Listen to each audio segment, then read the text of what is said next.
Hello everybody, how are you? I feel like I am so out of practice again.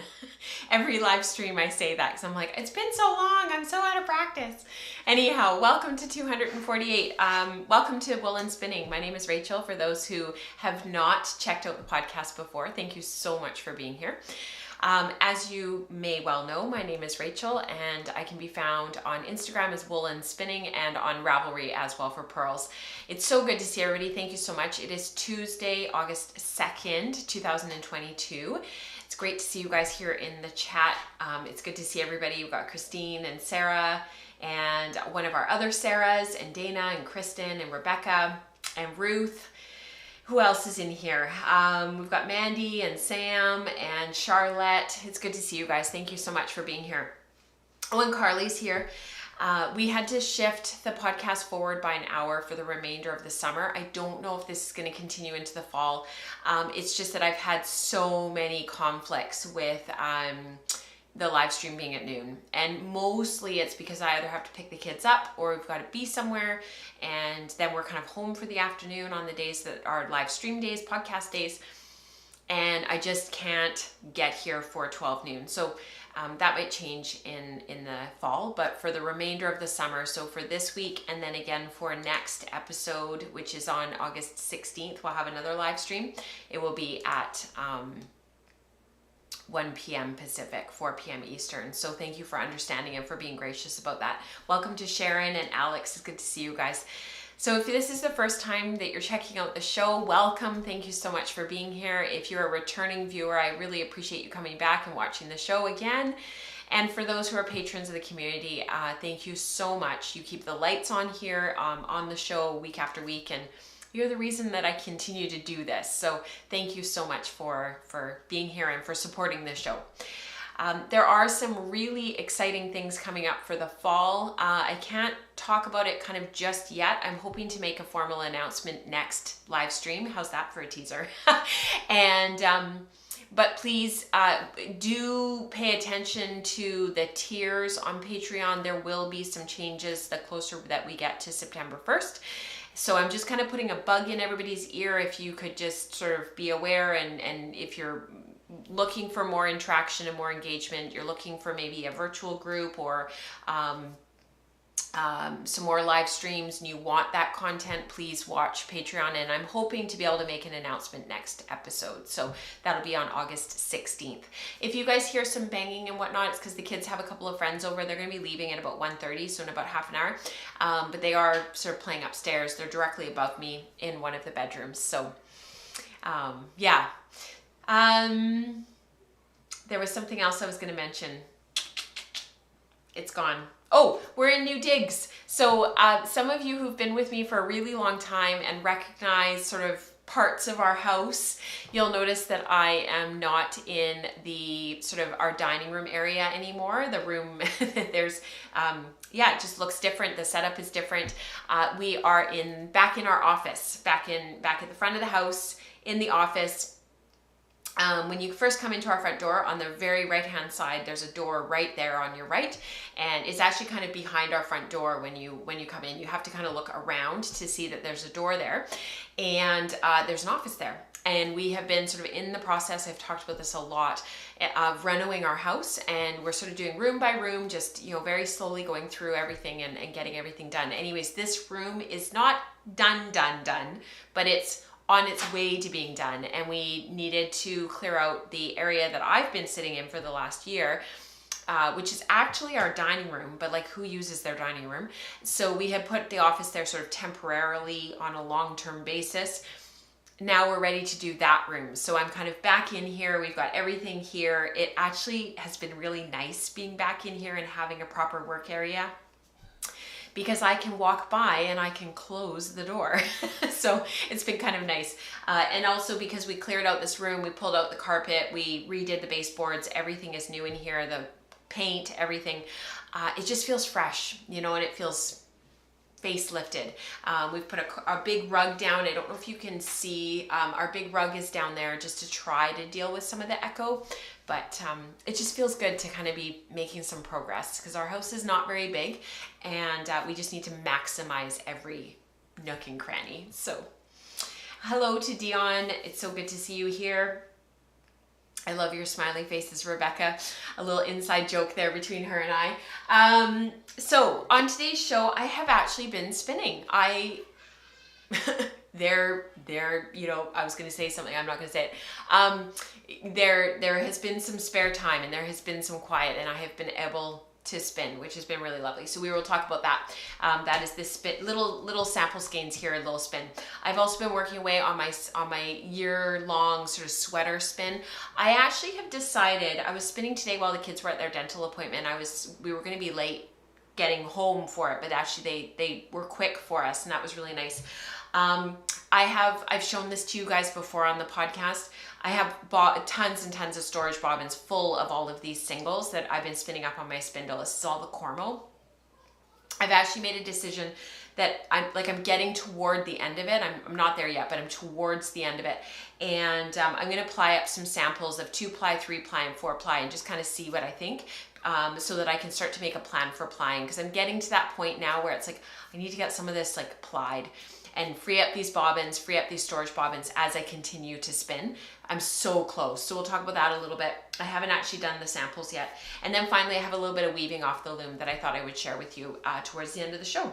So without further ado, let's get into it. And all of a sudden, chat's going crazy. So Christine says the dining room equals that space that the table with the table that sees a manic tidy up when guests come over for dinner. That is so true. Our dining room table was a dumping ground, and then during right at the beginning of the lockdown, we used it for all the home learning, and so it made me keep that surface clean and clear.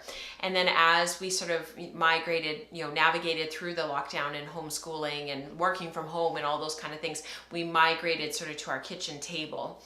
And the longer we sat and did homeschool work, home learning stuff at the kitchen table, the more we realized we just don't need all these surfaces. So that was the reason for putting the office out there temporarily while we got some of this other stuff done. So we're just trying to really maximize the use of every room. And one of the things that I had read in a home decor interior design type magazine was, if you live in a smaller space, every space needs to have 2 functions. And I really liked that, and I've kind of run with that, where it's like, if this space can be my office, what else can we use this space for? And so over here on my left, you will see there's sort of a corner of a desk here. This is actually the kids' home learning space. So yeah, so the office is now kind of this dual use space. And actually, eventually, one of what's going to go behind me is probably a little tiny reading nook, or some bookshelves. We're not totally sure. So yeah, just trying to really maximize each space. Good to see you, Jackie. Nice to have you here. And yeah, you guys are chatting about oh, you love my monstera in the background. Thank you, Carly. So this is one of 3 plants. It started off as 1, and these monsteras are crazy. They get so big and they need so much space. They don't need a ton of water, but one of the things that you can do to really help them to thrive, if you don't know this, is over time, the monsteras, they throw out they look like roots, but they're roots that are kind of in the middle of nowhere. And you're sort of thinking like, what do I do with this thing? And it's like, this random root. So if you guide those roots downward and you put them right here, you see that little jar there. It's not a pretty jar, but it's a jar. I couldn't get the label off. Anyways, that little jar there, if you guide those root-like things into a jar, and a lot of people will put them in quite large planters so that they can actually put the jar in the planter, down in the dirt. And you fill that jar with water, and you have to change the water just like you would with flowers.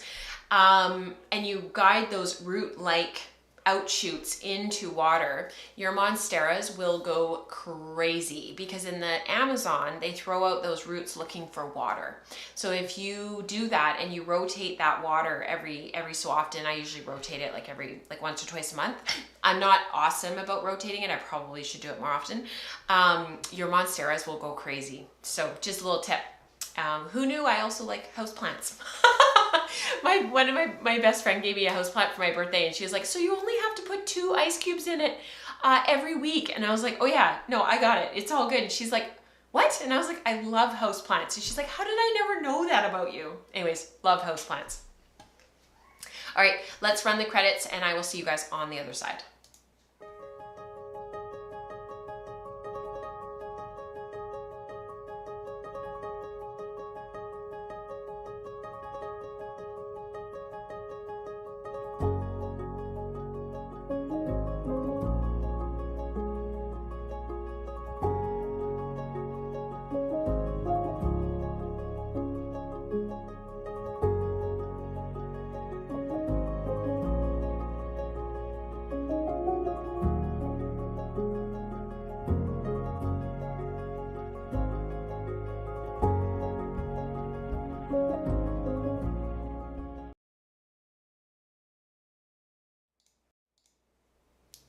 Okay, welcome to Dorothy and Diane.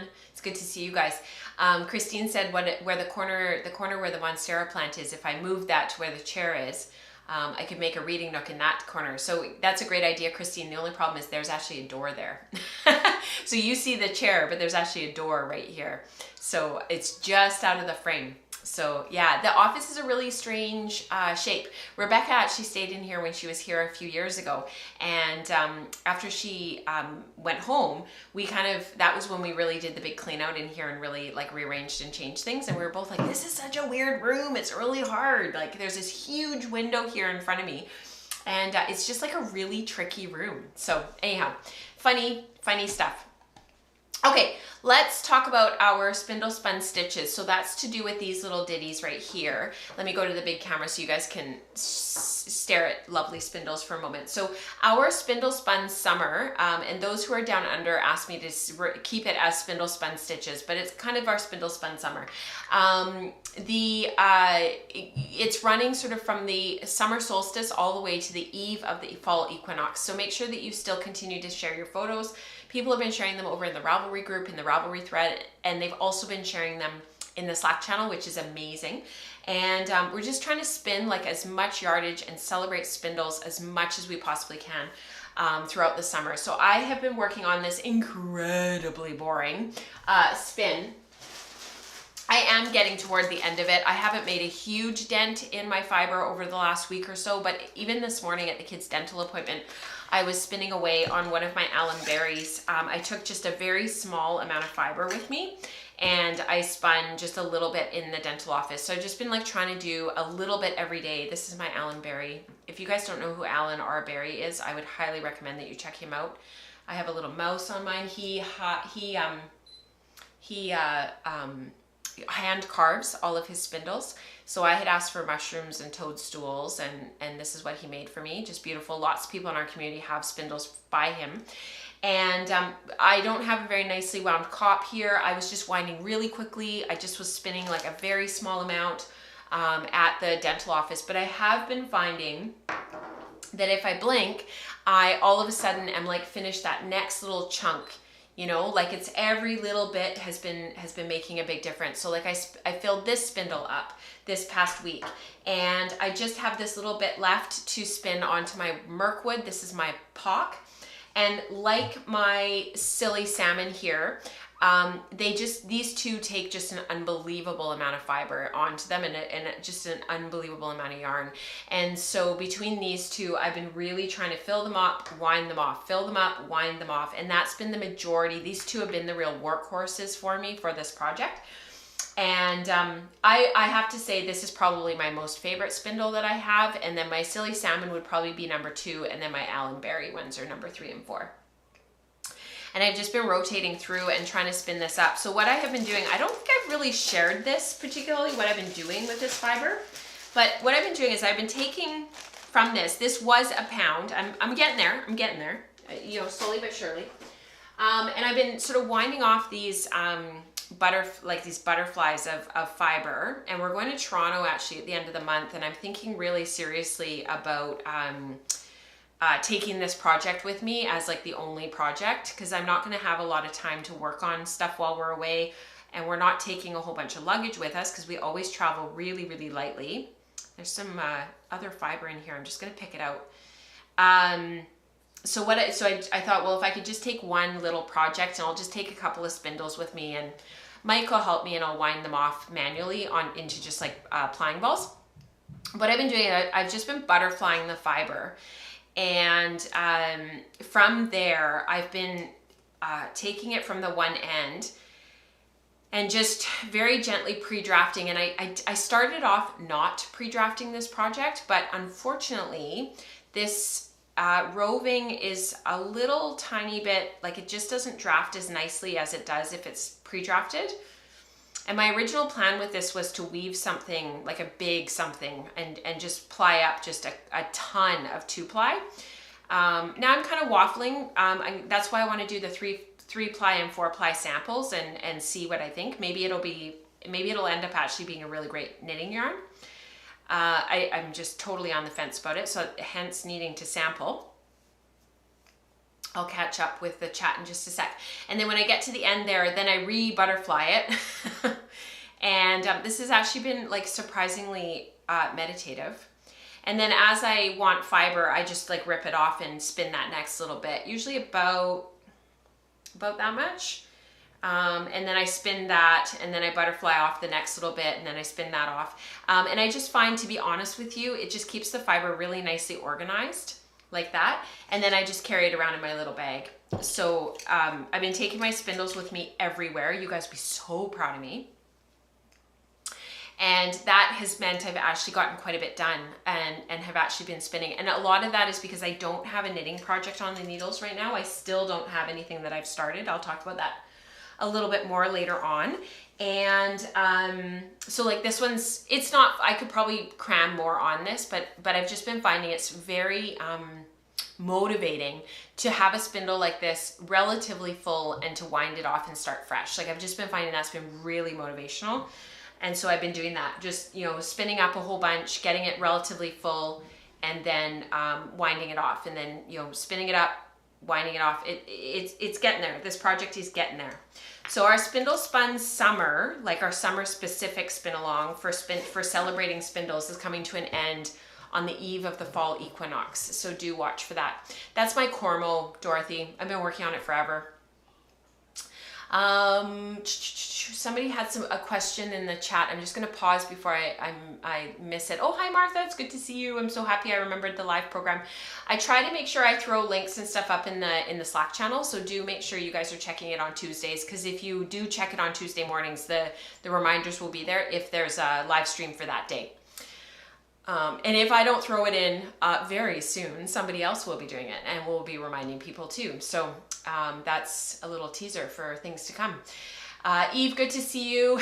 Better late than never.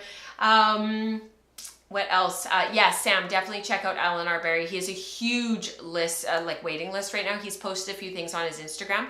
He's also had to recently increase a couple of his prices. He tries to be as transparent as possible, but definitely have a look at his stuff, even if you're on the waiting list for a while. Let's see. Oh, that's amazing. Dion got 2 new silly salmons. Wonderful. Do you wind off your singles into plying balls? Okay, so what I have been doing actually, Alex, which is a little bit out of the ordinary for me, is I've actually been spinning, storing my singles on storage bobbins for this spin, because there's just so many singles. And I've shown that in previous podcasts how many storage bobbins there are. I think I'm up to 5 loaded down with singles, and I've just been evenly distributing them throughout all of the storage bobbins. So like winding off one, then the next, and so on. So yeah, so for this project, because it's a pound of fiber, I've been using storage bobbins, and I'll apply on one of my wheels off a Lazy Kate. But if we're traveling and we're away, I use plying balls. And that's usually when I do most of my spindle spinning, is when we're away. But we decided this summer that we were going to sort of have a home summer, that we weren't going to put a bunch of pressure on ourselves to travel and to be away. And a lot of it is just, needing a break after such a busy winter. So yeah. How long are your spindles? I do need a longer bag, Eve. I actually have another bag. I started using this because It was empty. And then I realized that all of my spindles were sticking out the top, and it's my spindles like my Allen Berry, which you can see sticking out here. And there's a couple of other ones like my North, what are they called? Homecraft, what is it? Oh my gosh, I can't remember. I was just talking about them yesterday. You guys know who I'm talking about. It's my little owl spindle, the little house with the owl in it. You guys will tell me in the chat in a minute what they're called. Anyways, it's too long too, and I almost broke off the shaft on that one, and so I was like, okay, I need a new bag. So I do have one that's taller that would fit the spindles a bit better. I just have to actually transfer everything over. Woodland woodworking, thank you. Woodland handcrafts, that's what they are. Thank you, Eve. Yeah, Woodland handcrafts. Thanks, you guys. I knew you'd be there for me. Yeah, so I just have to like switch it over because you're right, the shafts are too big. Thanks, you guys. All right, so that is that spin. So let's chat about, the show just goes like that. Like, do you guys ever find that? I just can't believe how quickly the show goes. So I have been stash diving this year. I've talked about it previously. I won't go into it again. You guys can absolutely go back and look at old episodes or previous episodes where I talked about all the braids that I'm trying to spin this year and just getting through my stash a little bit. So I wanted to share with you, this spin was from last week. I showed you the yarn. This is the yarn washed and finished. So last week I showed you it just fresh off the wheel. It was kind of flat looking. I sort of said, yeah, it's okay. I think a couple of people, Max was one of them, they were kind of teasing me. They're like, if you don't want it, send it to me. So post-washing, I just wanted to share the photos with you really quickly. This is from Elfin Wool. We're pretty sure, we kind of established this last stream that we're pretty sure she's not really dying anymore. But this was a braid of Corriedale Rose nylon fiber. It was a 50-50. And this is what it ended up looking like post-washing. So don't judge your yarns before you wash them. They will really change a lot in the washing process. So there was areas of this braid that were really badly compacted. And I didn't strip it down tons and tons. I didn't pre-draft it tons and tons. And yet this is the yarn that was the result afterwards. And then the other yarn that I wanted to share with you was my organic Polworth. I finished all of it. So it is all completely done. All 1.3 pounds of it. It is completely spun. It is washed. It is fulled. All the things are done. So it is done. So I'm really happy with it. This is what it looked like fresh off the wheel. And then you guys can see from the other photos what it looked like post-washing and finishing. So I'm really happy with how that all turned out. I just need to do a little bit more sampling. I'm actually on the fence about using this yarn on its own to weave something and not trying to do what I was talking about, doing the mixed warp, one pick of one yarn, one pick of the other. I've actually been thinking really seriously about doing something just with this on its own, and dyeing it, making a warp chain, dyeing it, and then putting that on the loom for something towards my GCW, my Guild of Canadian Weavers Master Weaver. So yeah, this was a long spin. It took a long time, and it would be nice to have the extra, to just be able to play with this yarn on its own, to have enough yardage to be able to do a little bit of sampling and then weave off some yardage. So yeah, thanks Dorothy. She says congrats on finishing the Polworth. I think it would actually, Rebecca, if it was used on its own. It's just the singles are spun at 24 wraps per inch, and I think it as like an overall fabric, especially if I did something in twill. I was actually thinking about doing a trompe as writ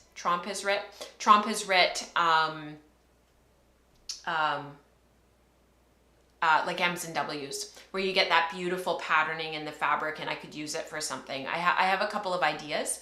So yeah, really nicely finished and turned out sort of as I was hoping. So let's talk about this. So this is all part of my stash diving that I've been doing. So that was where those previous two spins, the organic Polworth and the Corriedale nylon fiber, that's where that all came from.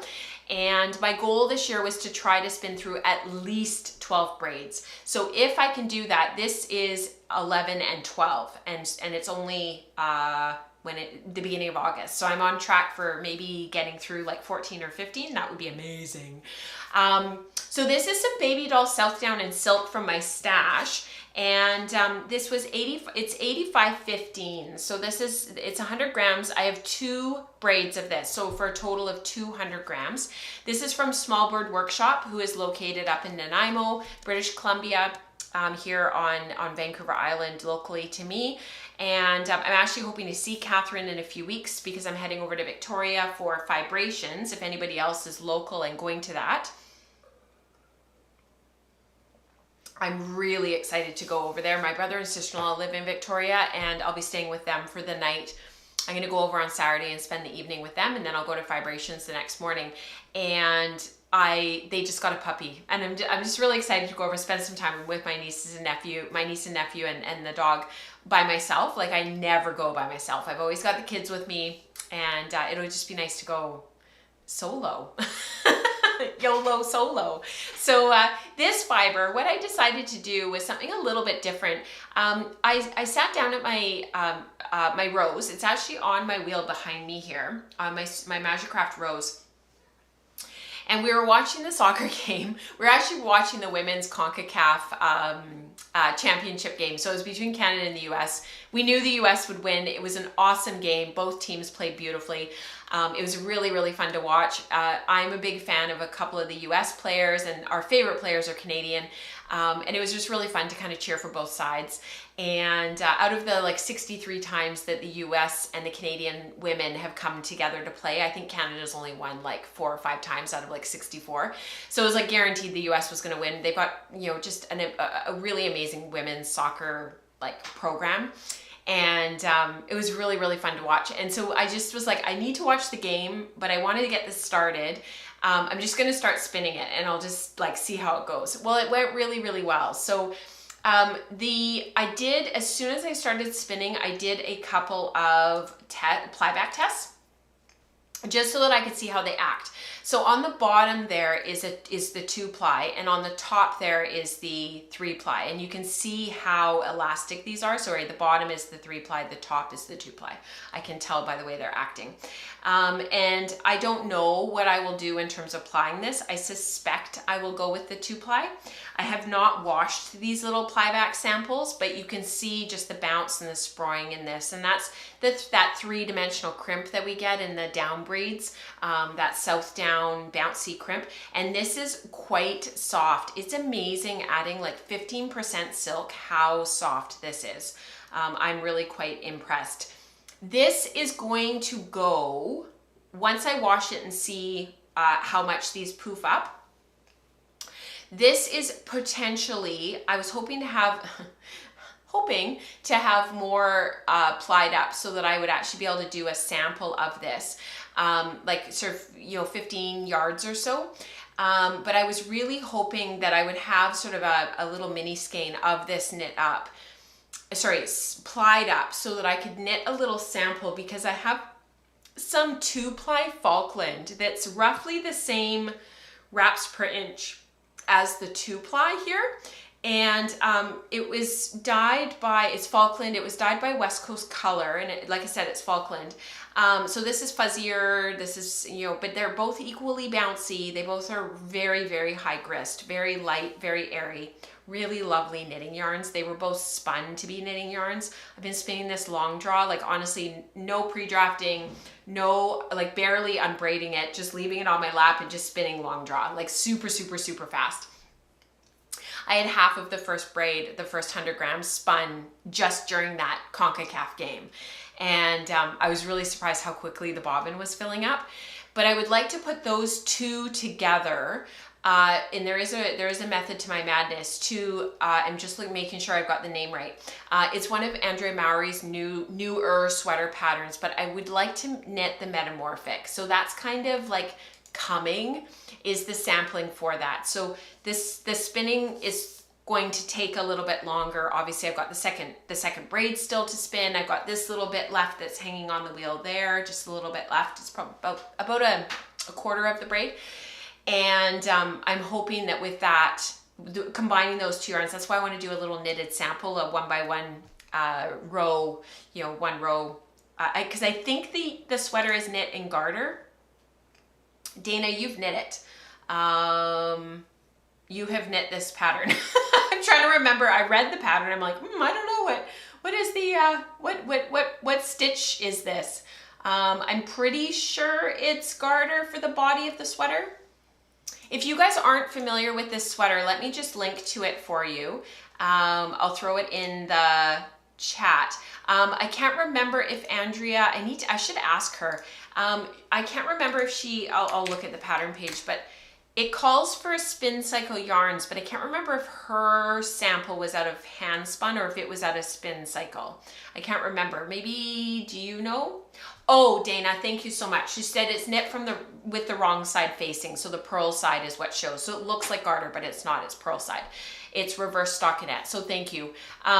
So that's what gives you kind of that ridged look. So I thought what I would do is just knit a little swatch to be able to see if the two yarns actually work together or not. So I do have some knitting on the horizon, a project that I'm finally feeling a bit excited about, and that's coming. So I'm just spinning that. I will try over the next week before our next live stream to get some footage of me spinning long draw, because I was sitting there spinning and I'm like, spin, spin, spin, do my thing, watch the game. And then I was looking at what I was doing and I was like, we've talked about long draw on the podcast before. When I've been taught how to do long draw, or when I've been given tips and pointers and whatnot in the past, one of the things that people always say is like, draw out the exact same amount of fiber every single time, treadle the exact same amount every time, and then once you feel that invisible pull, then it's time to go on the bobbin and wind it on. And I do that, and then I was spinning and I was watching what my hand was doing, and I was like, I don't think it's so much that I draw out the same amount of fiber every single time. I do, but I think it kind of happens by happenstance a little bit, because I think really what I'm doing is I'm just very consistent. So I draw the same length every time, I hold the fiber in the same place every time, I treadle the same amount every time. So I really get into that rhythm of like 1, 2, 3 on, 1, 2, 3 on, 1, 2, 3 on, 1, 2, 3 on, and it's very, very fast. And so I thought that I would share that and see if I could record that, because it was sort of a bit of an aha moment where I was like, yeah, it's the consistency. It's, as you're drawing out, I think what really helps people when they're first learning long draw is to ensure that you are drawing out in the same amount of fiber every single time. And then this fiber's been really nice because I haven't had to double draft too much, and that's where you go back and draw out those areas that are a little bit thicker to even them out, make sure your singles are really even. I haven't had to do that with this fiber a ton. I haven't been pre-drafting, and I think a lot of that is that slip of that little bit of silk in there that's been working really well. So yes, solo travel, Rebecca, I'm so excited. She says, what a treat. All right. Okay, random question. What is that white thing on your wrist? This is a Whoop. I've mentioned it before. Whoop.com if you're interested in learning more. It's just a data tracker. Yeah, super random, Eve. I think you've asked me that before. This is my watch, and I would like to have a nicer watch. I don't like wearing such a sporty watch, but with my Whoop, it's this whole thing. I was talking about it yesterday with a friend. I said to her, I'm like, this is such a ridiculous problem to have. And she's like, but it's still a problem. I'm like, okay, fair enough, but it's still a dumb problem. Okay, what else do I have to tell you about? So the last thing that I wanted to share with you is my Halvdrall towels. So this is a weaving project. I won't wax poetic about this for too long, but this is an Ariana Funk pattern. And this is available on the Gist Yarns website.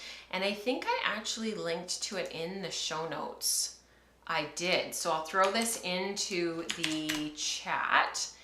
And I have just really enjoyed working on these and making these. So once you kind of understand how the Halvdrall works and what the weave structure is and what the pattern is, you can kind of start to jump off on that. So the Halvdrall technique is basically simplified overshot. It was funny because when I was reading that as I was organizing the project, and Felicia had just finished making them and I was super excited about it and really wanted to do it as well. And she encouraged me to go ahead and warp it up and whatnot. I was like looking at it and I was thinking, how is this simplified overshot? Like, I'm threading it, took forever to thread. It took over a month and a half to thread it.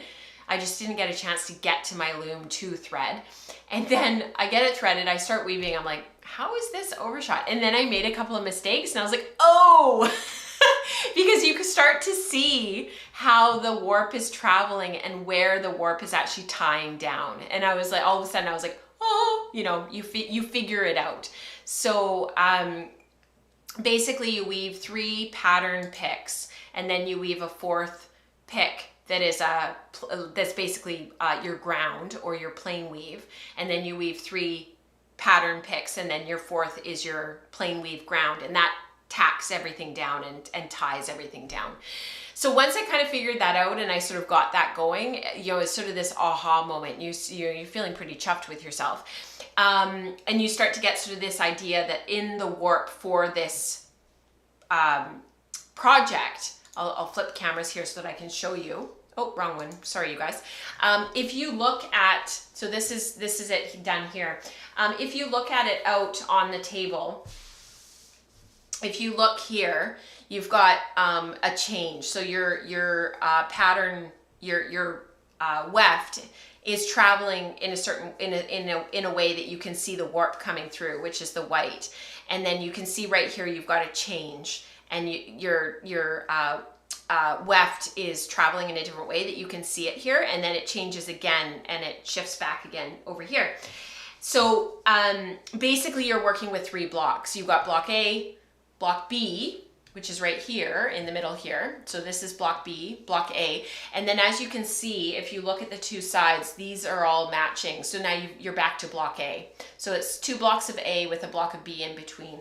So if you can kind of visualize that, and if you're starting to kind of in your weaving journey, starting to learn about blocks and how those work, all of a sudden the whole thing becomes simpler and you can sort of see how that works. So once you kind of get that, the pattern calls for weaving a huge, like big blocks. So you weave, and then you change colors, and you weave, and then you change colors, and you weave, and you end up with these like 3 kind of color blocks, if you will.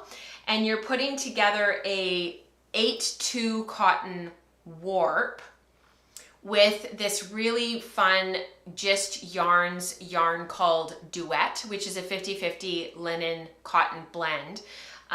Which is basically, it's not a blend actually, it's 1 strand of cotton and 1 strand of linen plied together. It's a really neat yarn, I have to say.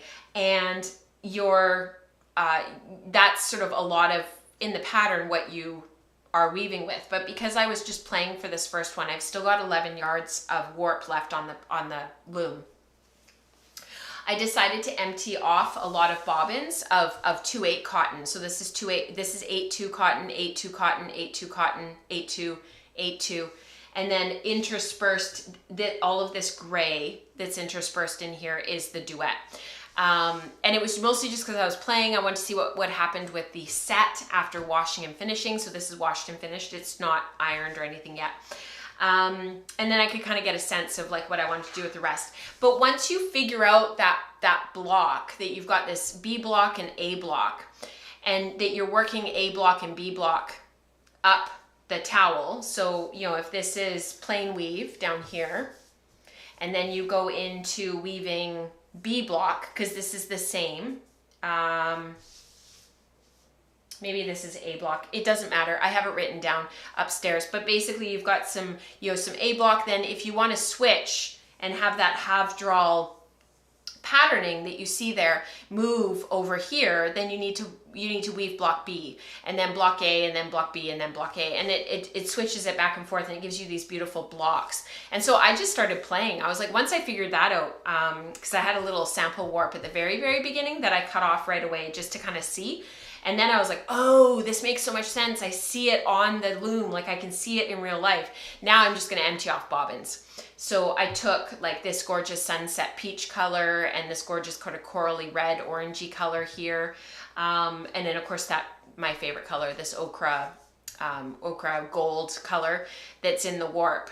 Because you can see I used the same 3 colors for the warp. People have done 3 different colors. People have done, instead of doing a white in between, they've done other colors. There's so much you could do. You could just, once you understand this pattern, you can really change it around. From there, I just started like emptying bobbins basically. So I was just like, okay, now that bobbin's done, next bobbin, finish that one off, finish the next one, finish that one. Let's throw in a little bit more duet. Let's finish another bobbin, and so on and so forth. So the reason why this took so long to weave, Sarah, your question is like spot on. The reason this took so long is because I was working on my Louette spring.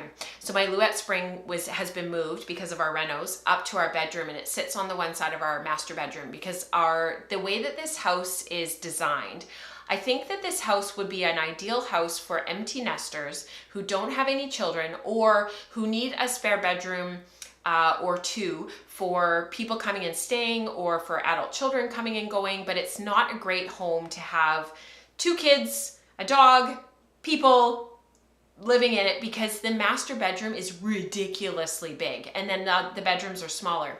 And when we moved in, we kind of realized that, but it was the neighborhood that we wanted to be in. It was a really big lot compared to the other ones. And we sort of were like, yeah, it's going to be squishy from the time the kids are about 8 until the time that they kind of move on with their lives. So that, that's going to be about 10, 15 years of sort of this squishiness, which we're in the midst of now. And then it's going to be just us again. And, so we kind of accepted that we would really, that's why it goes a full circle, goes back to our conversation at the beginning of the podcast about like really maximizing our space, because we don't have a games room or a rec room or a basement for the kids to go down to. We've actually talked about lifting the house up and adding a basement. We actually priced it out. It's not as expensive as you'd think, even though it was in Canadian dollars and everything in Canada costs more, but still, it actually wasn't that much money. But that said, on the one side of our master bedroom is kind of this area that's like, what do we do with this space? And so it was actually Mike that said, put the spring there because it's a small loom. You can have a warping corner and you can kind of like, we can really make it work and keep it tidy and clean, put some storage in for you so that you've got like a proper weaving corner where you can warp and you've got your board at the right level and all that kind of stuff. And so, which is what we've done. I'll take a photo and I'll post it in the Slack channel in the hashtag weaving channel for you guys if you're interested. But it's been really great. It's a work in progress.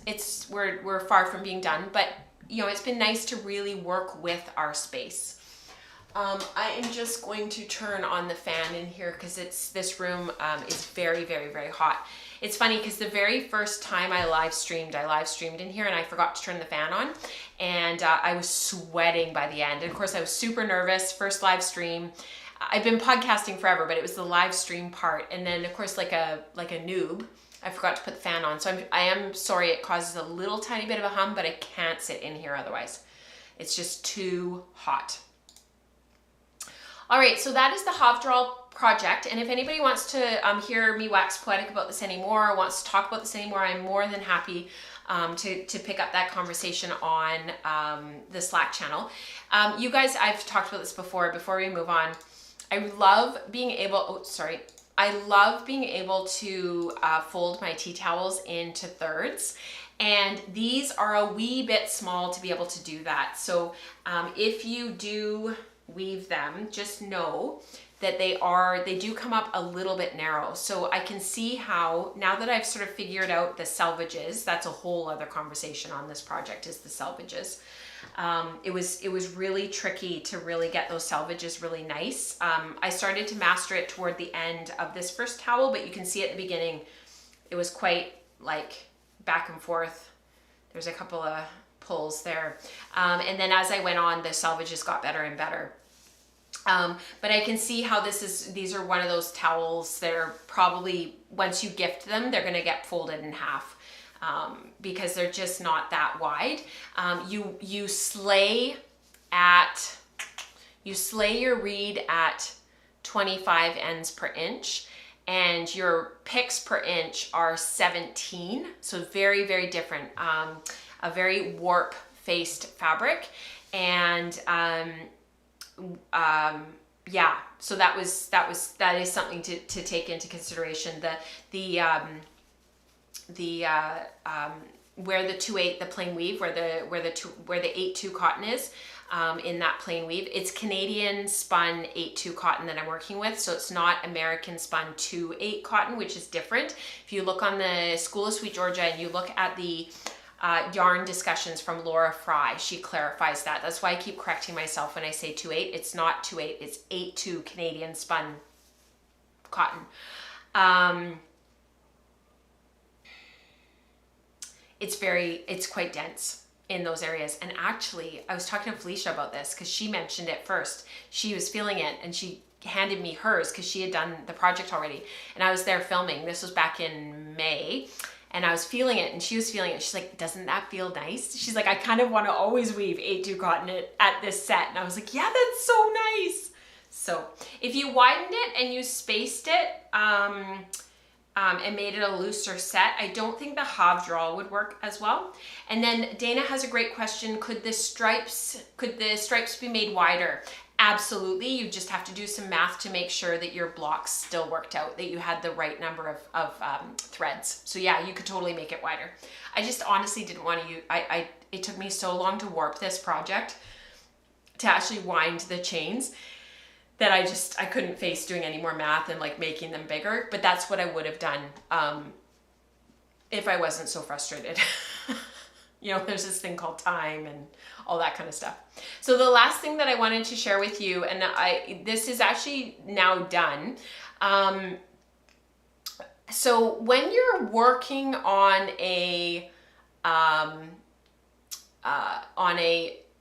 one of your units for your master weaver. So I'm currently working on my Ontario Hand Weavers and Spinners master weaver certificate. I'm just taking it unit by unit. I don't know if I'm going to continue working on them like all the way to the 18, but I finished 2 of my units now. I've had them marked, they're back. I did very well on both. And so that's given me a lot of confidence to kind of continue, because it's very different doing all of this stuff and working on this stuff, whether it's a master spinner or a master weaver or a master knitter. Working on this stuff at home, it's very different to then hand your stuff over to somebody and say, please evaluate it. That's a very different conversation. And so I've done that now for the first 2 units, and I'll be mailing in the 3rd unit within the next couple of weeks. And because I'm like 85% done with my unit 3. So unit 3 is weaver manipulated or finger manipulated lace. So these are the lace weaves that we can do on a loom by manipulating the work by hand. So this isn't like Atwater Bronson lace or Huck or Spot Bronson. It's none of that. That's where the loom is doing the work for you. These are ones where you're actually using like a pickup stick, or you're maybe using a crochet hook. There's all sorts of ways to do this type of work. So so you do your samples for this unit 3. You do 5 technique samples, which is what I've kind of started to call them, because there's no other way to describe them. And they prescribe step by step what they want you to do and to be able to show that you can do those things. And then you do 5 more original samples. So you basically take those samples and you make them your own, and you submit 5 more original samples. So there's the 5 technique samples, the 5 original samples. Once you're finished those, and you have to submit a weft specifications sheet with each of them. It's not really a weft specification sheet like with the draft and everything, because these are more techniques that you would explain or show in pictorial form. So it's a little bit different from like a traditional weft specification sheet, but you do that and you share your reflections and what you think and what you were planning and how you did what you did. And then after that, you have to submit a wall hanging showing 2 or more of the techniques in the wall hanging. And so that's what I'm working on right now. And then the final thing that you have to show is a transparency. So this is mine in progress. So I've been working on this on the Jane, on my Louette Jane, and I have my 16-2 linen warp. For the samples, it was slayed at 16 ends per inch, And then I re-slayed for the transparency at 12 ends per inch. So that was per like all the instructions in the unit. And then this is the design that's coming up. So it's been really fun. It's basically doing inlay. That's the other word for it. And so if you're curious about transparencies and you want to know about like how to do them and so on and so forth, you can Google like woven inlay and you'll see photos and ways of doing it. So it's been a really, really interesting technique to learn. But because I'm actually in the process of working on the unit, I can't share a whole lot about it. So I can't teach about it just yet. I have to show mastery first, and then I can go into some more detail. So super fun. It is a lot like tapestry, except that you've got your plain weave ground. So you've slayed your plain weave very open, and then you're putting those other yarns on top, which is really interesting. So it creates like this translucent effect. Very, very popular for curtains, window coverings. I had a thought that you could even do like something for on a lampshade. Super interesting. So you have to weave the tabby weave background, and then you're adding the picture in. Exactly. And the part with no picture is see-through. Thank you, Rebecca. That's great. Yes, Dion, I totally understand. It's okay if you're lost. This you could do on a rigid heddle and do it very well. You could slay your rigid heddle with your linen yarn. You could use cotton yarn if you want to. You could slay it very open, and it's all like manipulation. You're just moving your butterflies all to one side. You do a pick. You move all your butterflies the other way, you do a pick. This is just plain weave. You can do all of this unit 3 on a rigid heddle. There's no reason to use a floor loom if you don't want to. Which is kind of nice to be able to celebrate a rigid heddle. Rigid heddles it's so important that they have a space, that they are celebrated, that there's not all this pressure to always have to go to a floor loom. And actually that's one of the reasons why I put some of this stuff on my table looms, is to really remind myself that we don't need these really complicated pieces of equipment all the time. So yeah, super cool, super fun. Eve wants to know if Welford Weaves is still a thing. You know, I hope so in the fall. I hope, definitely not over the summer, but yeah, I'm hoping. That's what I'm working toward for sure. So, innovative weaving on a little loom. Isn't that a book, Rebecca? I feel like that's a book. Yes, this particular table loom is an 8 shaft. That's right, but you don't have to. You don't need anything complicated to do this type of weaving. Yeah, and actually, yes, Rebecca, thank you. Sin Mitchell, Mitchell's book, Innovative Weaving on Little Loom. I'm like, isn't that a title? Because anyways, it's just the way it came up in the chat. That book is awesome. There's quite a few things in there about finger manipulated lace and finger manipulated weaving techniques. There's a thing on tapestry in there. There's a thing on inlay, lino, Brooks brocade, Danish medallions, Spanish lace. Yeah, it's a great book. Innovative weaving on a little loom. Absolutely. All right, let's get into community participation. This may or may not work. I might have to fiddle around for a minute, so we might have to have a little bit of a tech moment, but we'll see. And I'll see you guys on the other side for community participation.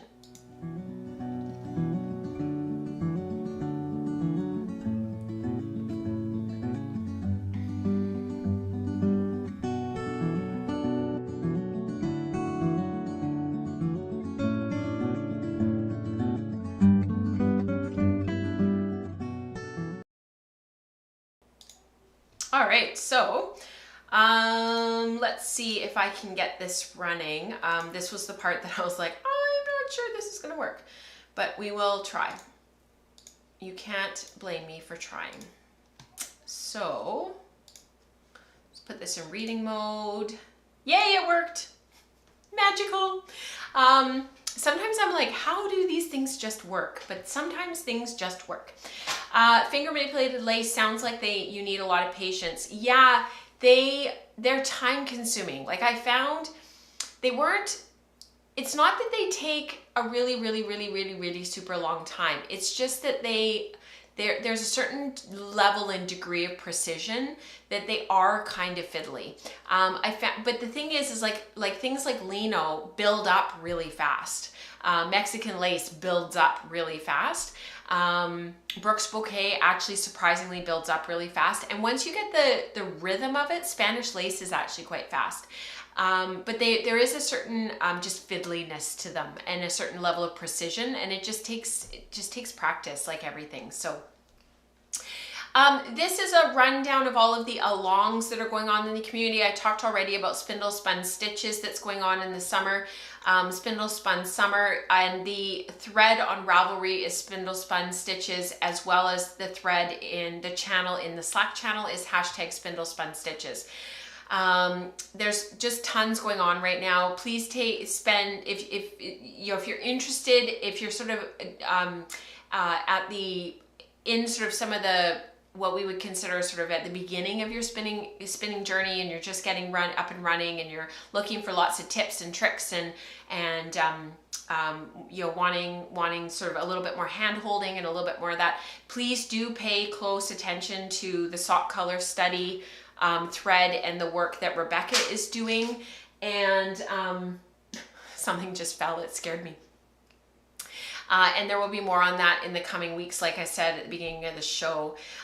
We are also gearing up to start September, October, and November. I will be sharing my journey about the breeding color study that we've got going on for the whole year on our Radnor study. Julie's been super active with hers.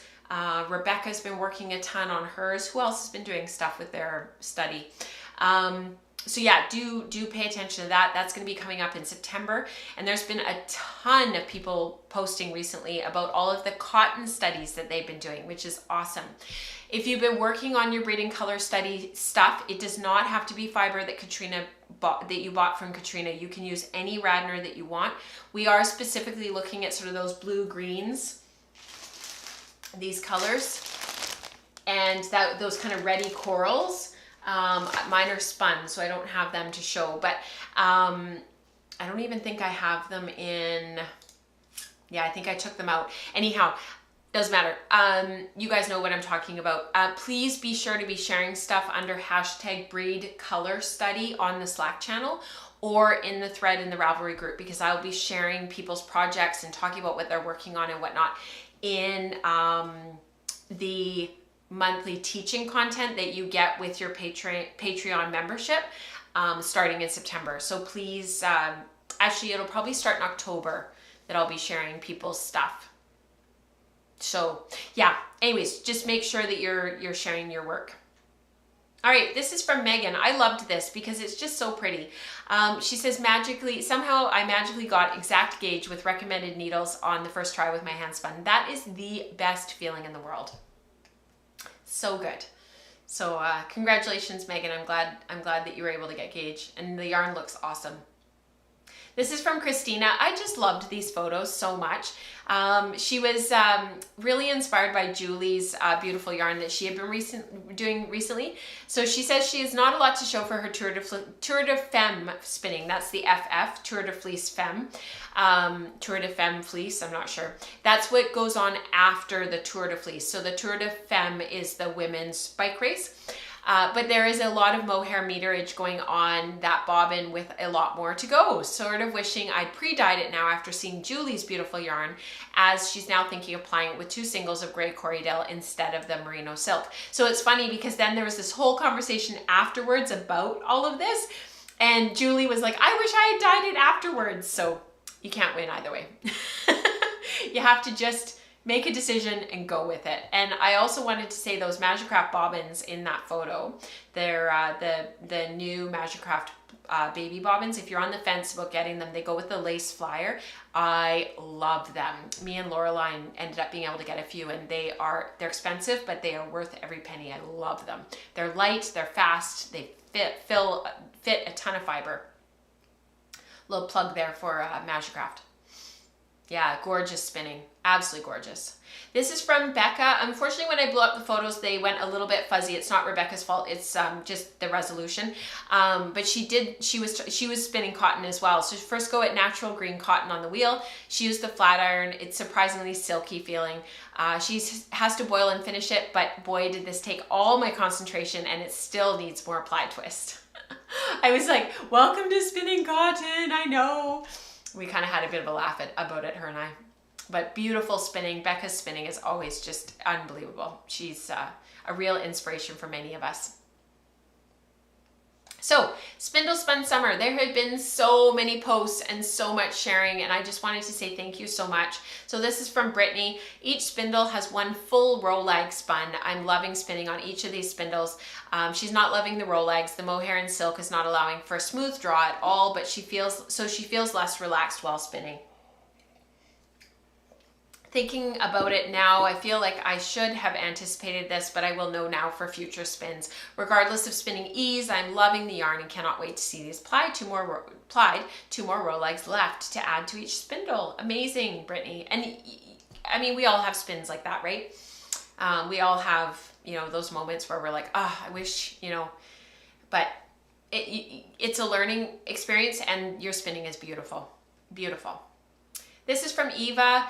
For Tour de Femme, I'm switching gears. I spun 2 pounds of multi-ply yarn during the last 3 weeks. So for the next 10 days, I'm aiming towards 10 grams. It's a big change. I pulled out my precious European merino that I so far have just washed, my mini combs and my medieval spindles. I prepare 1 or 2 grams of fiber at a time, then I spin it up. I am aiming for a lace-ish 2-ply to someday make into a huge lace shawl. My goal is to slow down, spin at beautiful places, and just get back to my spindles. Today's spinning place was our lake. It's essentially on the other side of the street, less than 10 minutes walk from here, with kids goofing around in the water. It's awesome, Eva. I loved this photo. And actually, she did post later that unfortunately they'd all come down with COVID, and it kind of derailed her spinning plans, but regardless, at least you got some done. Of course, Becca, you're welcome. She says, thanks for the kind words. This is from Diana. I loved this. These are totally Diana's colors. Row leg made on the blending board, yarn being plied, yarn drying in the sun, and fabric. I placed the fiber onto the blending board in thick layers for each color: gold, lime, green, blue, and then a camel silk blend at the very start. Solid bold colors come through solid bold applications of wool. And actually, Diana's been recently spinning for her, I think it's her sister. She's been spinning up a storm for her sister to knit a cardigan, to knit a sweater out of. So she's been posting photos about that, and it's, oh my goodness, her spinning's just always so beautiful. And I love her play with color. If you want color, go see Diana. And Dion too, she's another one. You guys in your color. I love it. This is from Elizabeth. This is beautiful. This is a Mirkwood Pock. This is my favorite spindle, which I was waxing poetic about earlier. So I'm not surprised you're in love, Elizabeth. It's an amazing spindle. I think Dion, you can probably clarify, Dion, because I know you're still in the chat. You I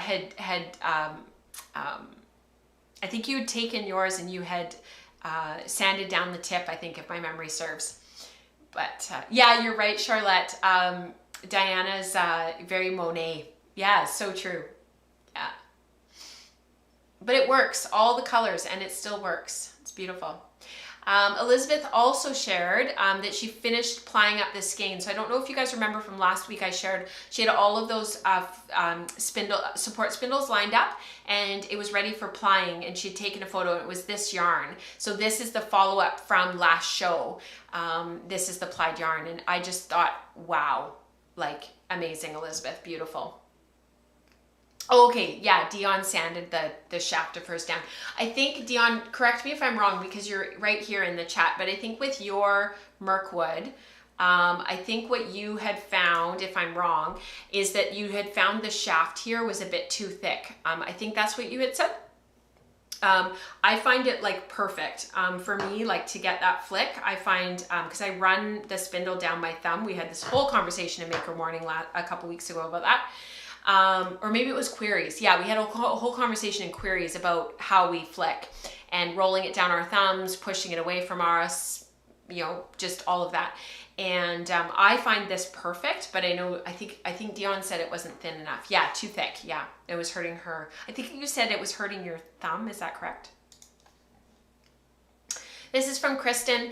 She received her tackle yesterday and she thinks she's finally mastered the makings of a pony that drafts nicely. This is Egyptian cotton with the tiniest staple length and a steep learning curve. I have ordered some cotton with 1.5 inches of staple to play with, making a cotton wool blend along with some fun natural colors. Sounds like awesome. Sounds like so much fun. And somebody posted earlier today in the Slack channel actually about all of the cotton. Oh, it was Kristen. Yeah.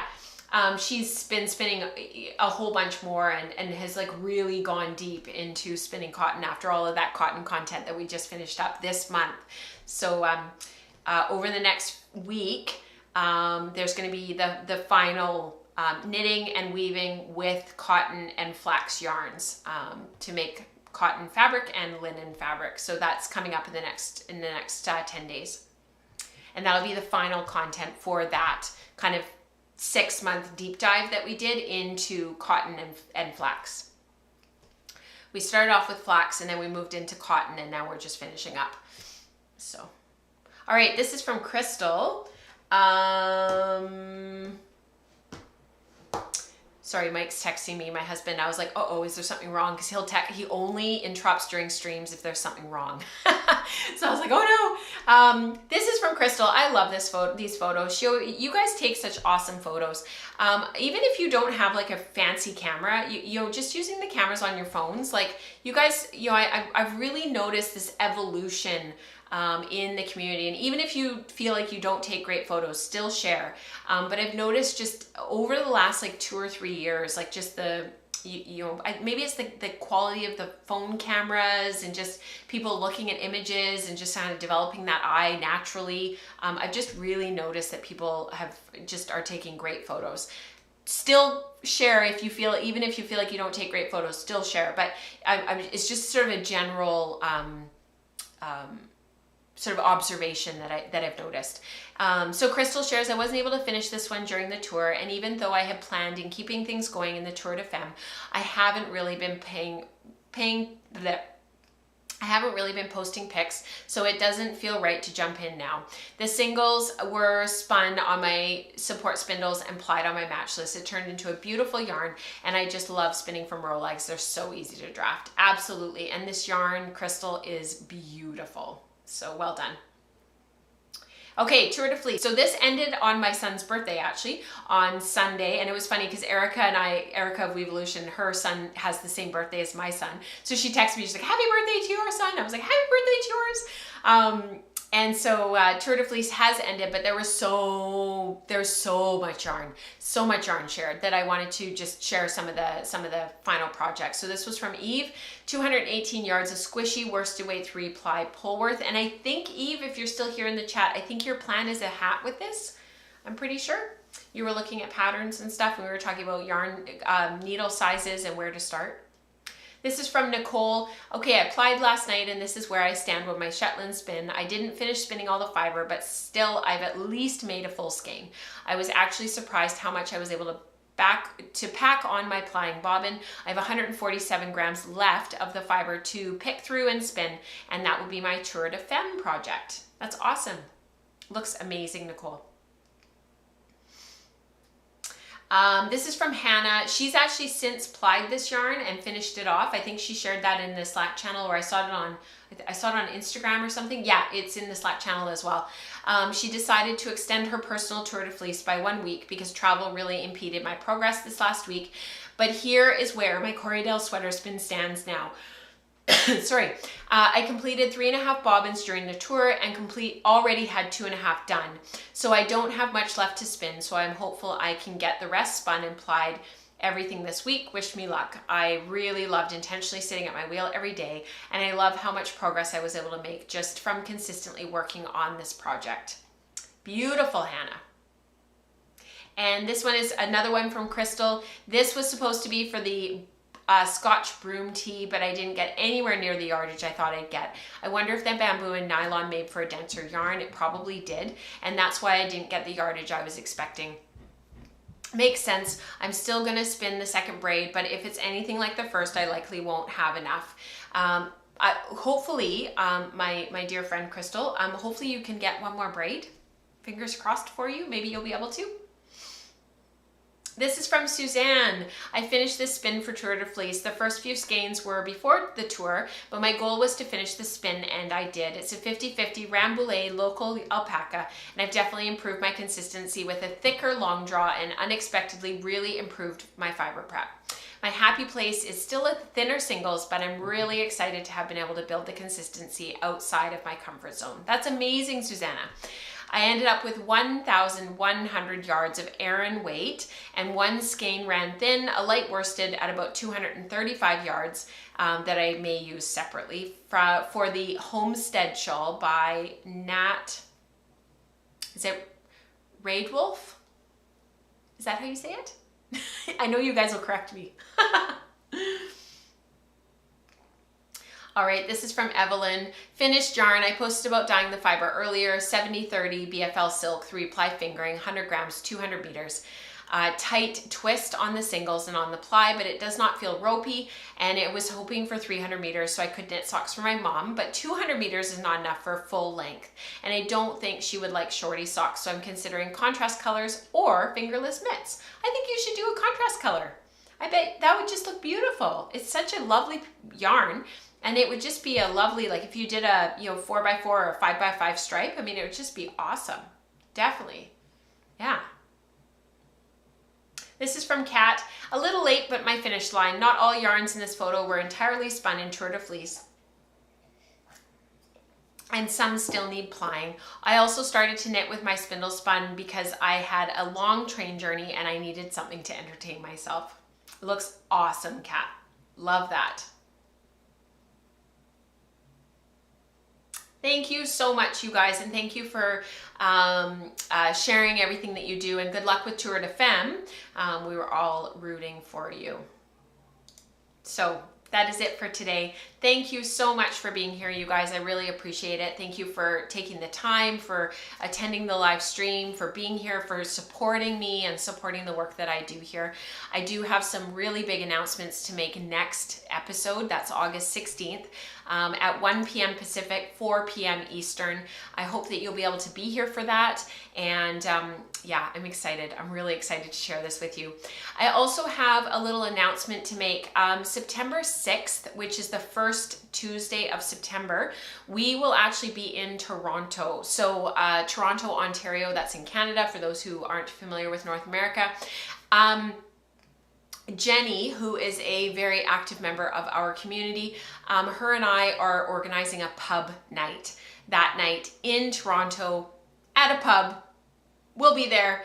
I will be letting you know like where, when. We'll try to find somewhere. Our plan is to organize all of this before we leave for Toronto, but we will be, I will be letting you guys know. We're going to try to find a pub that would be appropriate to camp out at right near Union Station, so that people who are coming into the city from outside will be able to get from the train station to the pub really easily. That is Tuesday, September 6th. That also means there won't be a live stream that day because we will be in Toronto proper. We will be even though my husband was born and raised in Toronto and born and raised in Toronto proper, we get to be tourists for the day. So we're going to show the kids the CN Tower and just kind of take them around, do the things. So for those who are in the area and who would like to travel, would like to meet up, Tuesday, September 6th, so it's like 1, 2, 3, 4, 5 weeks from now, Tuesday evening. I know it's the first day back to school for anybody who's Canadian, anybody in our provinces, Ontario and BC. It's just how it worked. That was the night that worked. We're flying home the next day. Sorry. So we will be picking somewhere near Union Station, and I will have more information. We will be posting it all on the Slack channel. So if you are kind of a lurker and you are in the Toronto area and you are a part of the Slack channel, please make sure you're checking it regularly so that you know where to go, what time to go. Probably be around 4 p.m. and we'll camp out there for at least a few hours, if not. It depends on how many people come. Yeah, so Toronto, September 6th. Come, bring your spindles. I guess if you don't have spindles, bring your knitting, and we'll hang out for the evening. So that'd be really fun. And there won't be a live stream that day. So I think what we will do is we will either stream when I get back, and we will do a stream on Thursday the 8th, and we'll just shift it that week, or we'll just do it the following Tuesday on the 13th. I'm gonna kind of wait and see how we're feeling, and we may just have 2 streams back to back that month in September. So we'll just see how it goes. We will play it by ear. Or we'll have a stream before, oh no, we can't, we're leaving. I was like, oh, we'll just stream the week before. No, wait, we're already gone. Wait. I had thought about that and I knew it didn't work. So that is super, super fun. So Sarah, you're absolutely right. Everyone's work for Tour de Femme and Tour de Fleece was so inspiring. Absolutely. Ruth says, please take footage and share the Toronto pub night. We absolutely will. We'll take lots and lots of photos and videos and stuff. And yeah, if anybody can get there, we would love to have you. Everybody's invited. That's the way we roll. So I will see you guys in 2 weeks, August 16th. Please don't miss it, because I've got some big announcements to make.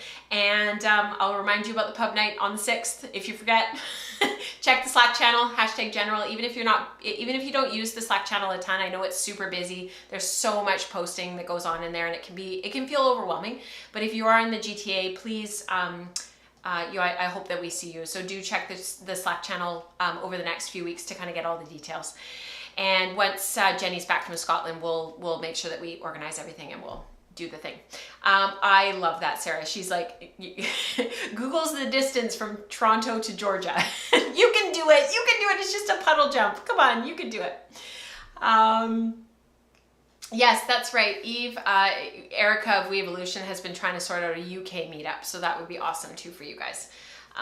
Yeah, Rebecca, you could totally jump down from Nunavut. It's not that far. It's only, you said Winnipeg and then Toronto. You could do it. You could do it.